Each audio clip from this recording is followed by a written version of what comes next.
भारत के पास दो सबसे बड़े रॉकेट हैं, इसी में रखे रहते हैं, तो खोपड़ी है इसका। जब आप अंतरिक्ष को छोड़िएगा तो स्पीड रहेगा 11 किलोमीटर प्रति सेकंड, तो चल जाएगा दूसरे ग्रह पे।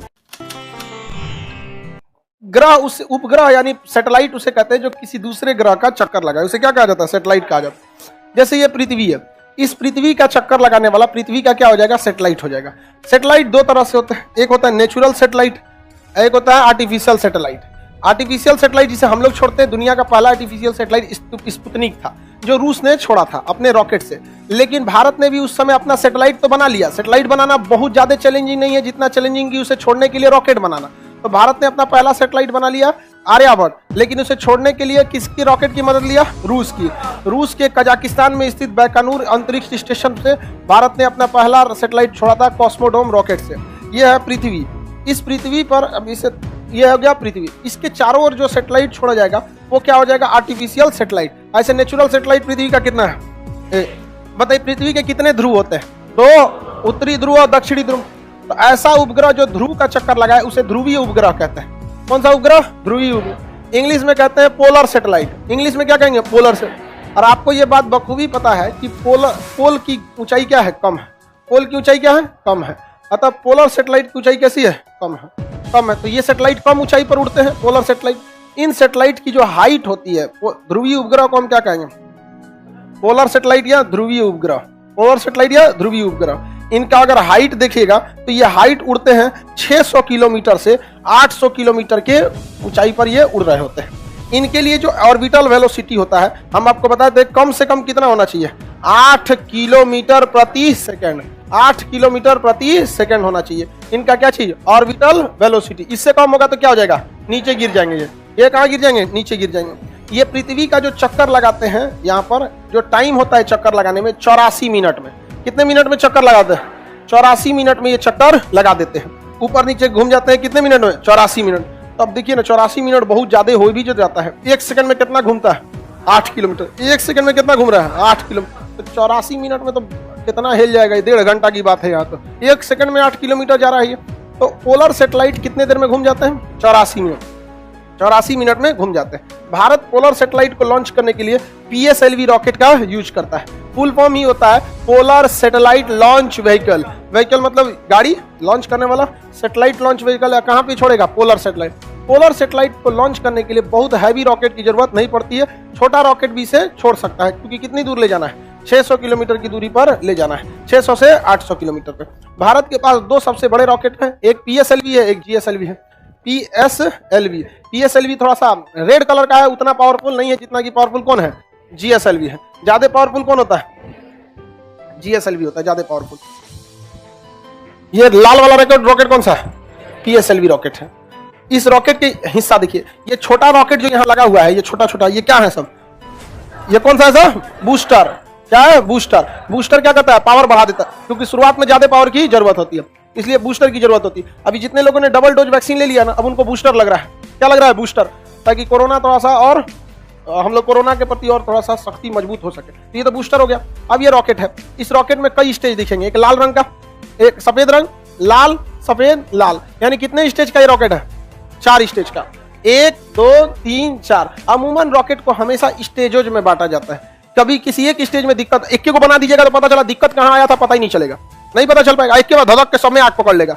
इसलिए शुरुआत में रॉकेट की स्पीड धीमी रखी जाती है, क्योंकि जब तक वो 8 किलोमीटर नहीं चला जाता है, 10 किलोमीटर, तब तक उसकी स्पीड कैसी रखी जाती है? धीमी।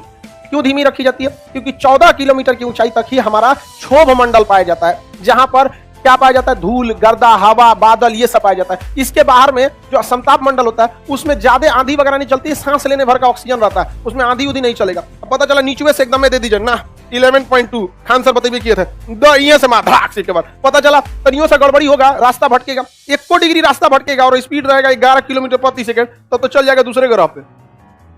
तो शुरुआत में स्पीड कैसी रखनी होती है? धीमी।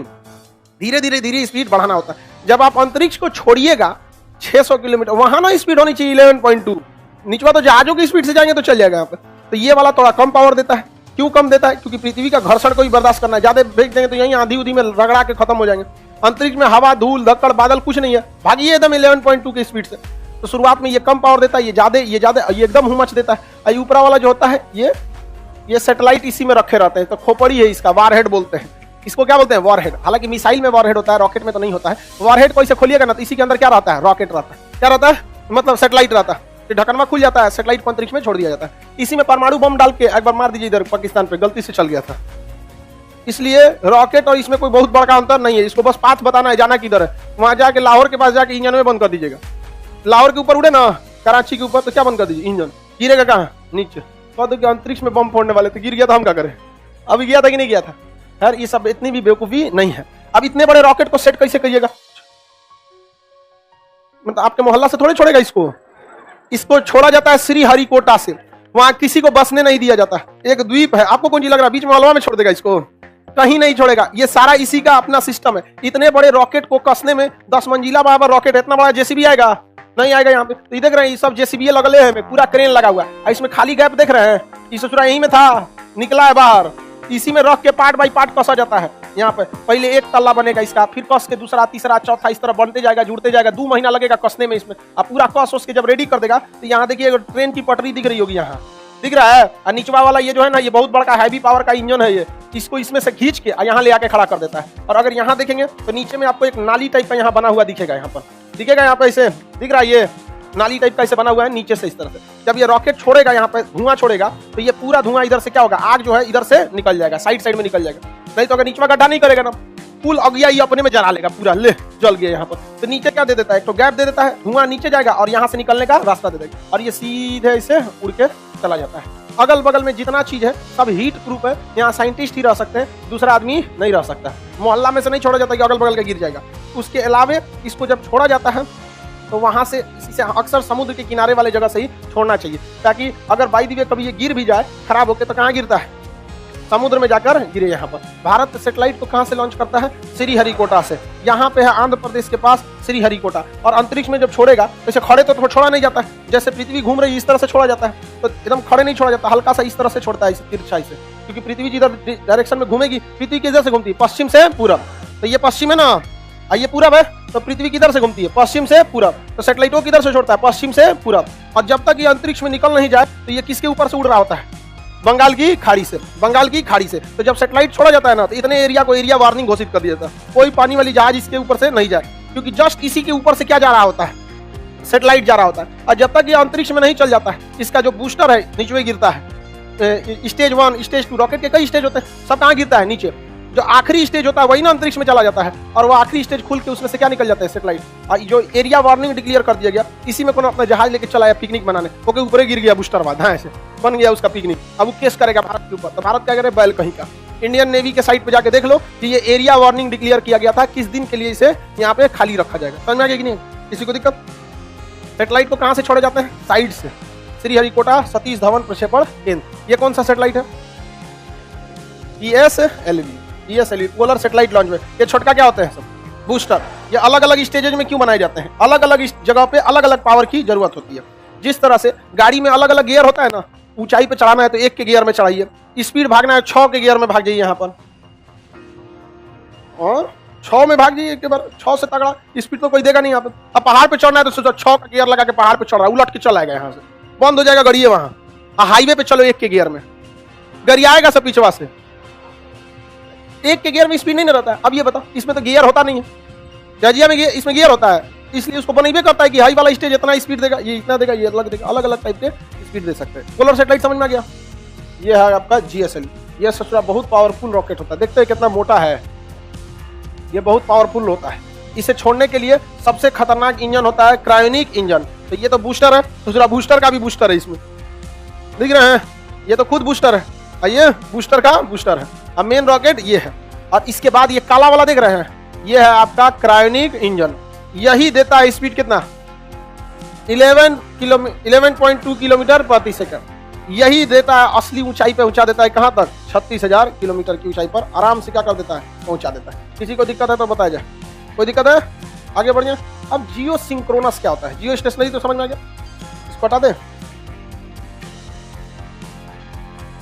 जियो सिंक्रोनस क्या होता है, सिंक्रोनस, सिंक्रोनाइज मतलब हल्का सा इंक्लाइन यानी झुका देना, वो जियो सिंक्रोनस हो जाता है। ये पृथ्वी है, ऊपर नीचे चक्कर लगाएगा तो कौन सा सैटेलाइट हो जाएगा, पोलर हो जाएगा। ये बिचवा में से लगाने लगेगा ना, देखिए ये ससुरा ना पोलर है ना जियो स्टेशनरी है। ऊपर नीचे लगाता तो पोलर, ऊपर नीचे लगाता तो ऐसे विषुवत रेखा पे जियो स्टेशनरी, हल्का सा घुमा दिया तो जियो सिंक्रोनस, जियो सिंक्रोनस। इन दोनों में कोई अंतर नहीं होता है। जियो स्टेशनरी और जियो सिंक्रोनस में बाकी कोई अंतर नहीं होता है। ये भी 36,000 किलोमीटर की ऊंचाई पर घूमता है, 3.14 किलोमीटर पर सेकंड की रफ्तार से घूमता है और 24 घंटे में किसका चक्कर लगाता है? पृथ्वी का चक्कर लगाता है और कोई अंतर नहीं आता है। किसी रॉकेट उड़ जाने के बाद कंट्रोल कैसे होता है? उसका कंट्रोल पैनल होता है, उसके विंग्स होते हैं साइड साइड में जिसपे कंट्रोल किया जा सकता है। हालांकि आप रॉकेट की स्पीड इतनी होती है कि आप ऑन बोर्ड उसे कंट्रोल नहीं कर सकते हैं, मतलब अगर उड़ गया ना तो कंट्रोल नहीं कर पाते हैं। उसको पहले से उसका पाथ डिसाइड होता है, उसका पहले से उसके कंप्यूटर में, ऑन बोर्ड कंप्यूटर में उसके रास्ते को फिक्स कर दिया जाता है। उड़ने वाली चीज जब उड़ जाती है तो उसे ऑन बोर्ड कहा जाता है। उड़ने वाली चीज को क्या कहते हैं? On board. अब पता चला ट्रेन में कोई टीटी घूम रहा है तो कहिएगा ऑन बोर्ड है, वो ट्रेन में उड़ रही है क्या? नहीं। अब पायलट को क्या कहेंगे? On board. आज नीचवा घूम रहा है तो ग्राउंड है। पायलट क्या है? ग्राउंड है। अब पायलट चला, गाड़ी चला दिया, मतलब उसका जहाज चला दिया तो क्या हो गया? ऑन बोर्ड हो गया। नीचवा घूमेगा तो ग्राउंड है। तो ऑन बोर्ड टेक्निकल चीज होते हैं सब। ऑन बोर्ड कैमरा, जैसे बोल देगा ऑन बोर्ड कैमरा, मतलब समझ रहे हैं? उड़ा रहा है कैमरा के सतवे, तो उसमें ऑन बोर्ड कैमरा लगा होता है हर चीज में। तो जहाज में इंसान क्या रहता है? On board. अभी चाइना में एक जहाज क्रैश हुई है तो उस पर पढ़ते होंगे कि ऑन बोर्ड 133 लोग सवार थे उसमें, समझा गया कि 133 लोग सवार थे उसमें। अब कहाँ गड़बड़ी आ गई है, अब ये जांच का विषय है। जब तक जांच रिपोर्ट नहीं आ जाएगी किसी को कुछ पता नहीं चलेगा। आगे बढ़ जाए।